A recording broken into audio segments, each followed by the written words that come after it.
ময়দানে তিন শ্রেণীর জান্নাতি ব্যক্তি হাসতে হাসতে জান্নাতের দিকে যাবেন। সর্বপ্রথম এমন কিছু জান্নাতি ব্যক্তি, তাদের চেহারা হবে পূর্ণিমার রাতের মতন এরকম উজ্জ্বল, এরকম সৌন্দর্যের চেহারার কিছু জান্নাতি ব্যক্তি কিয়ামতের ময়দানে হাসতে হাসতে জান্নাতের দিকে চলে যাবেন। ফেরেশতারা প্রশ্ন করবেন, তারাও তোমরা তো এমন কি আমল করেছো যে আমলের কারণে তোমাদেরকে আজকে আল্লাহ তাআলা তোমাদের চেহারার মধ্যে এত সৌন্দর্য দিয়ে দিয়েছে, তোমরা তার খুশিতে হাসতে হাসতে জান্নাতের দিকে যাইতেছো?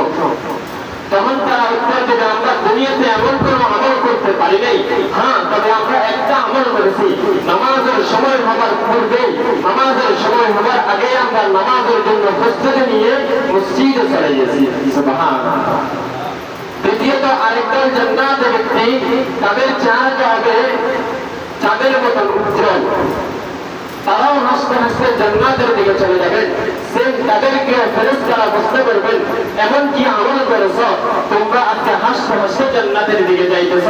তখন তারা উত্তর দেবে, আমরা দুনিয়াতে এমন কোন আমল করি নাই, হ্যাঁ একটা আমল করেছি, আযান দেওয়ার সাথে সাথে, আর আমরা আমাদের কাজে ব্যস্ত ছিলাম না, আল্লাহ তাআলার ঘরে মসজিদে নামাজ পড়ার জন্য, আল্লাহর দরবারে সিজদা দেওয়ার জন্য আমরা চলে গিয়েছি। সুবহানাল্লাহ।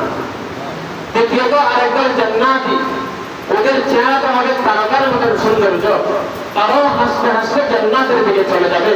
তাদেরকে প্রশ্ন করবে, তোমরা এমন কি আমল করেছ যার কারণে তোমরা হাসতে হাসতে জান্নাতের দিকে চলে যাইতেছ? যখন তাদেরকে প্রশ্নটা করা হবে, তারা উত্তর দেবে সেম উত্তর, দুনিয়াতে এমন কোন আমল করি নেই, হ্যাঁ যখন মসজিদের মাইকে মুয়াজ্জিন হাইয়া আলাস সালাহ হাইয়া আলাল ফালাহ বলে আমাদেরকে নামাজের দিকে আহ্বান করেছেন, আল্লাহ তাআলার দিকে আহ্বান করেছেন, তখন আমরা সাথে সাথে মসজিদে গিয়ে নামাজ পড়ার জন্য প্রস্তুত হয়ে গেছি। সুবহানাল্লাহ। বলেন, মসজিদে আসি নামাজ পড়ার দ্বারা তাহলে সওয়াব আছে না নাই? ফায়দা আছে না নাই?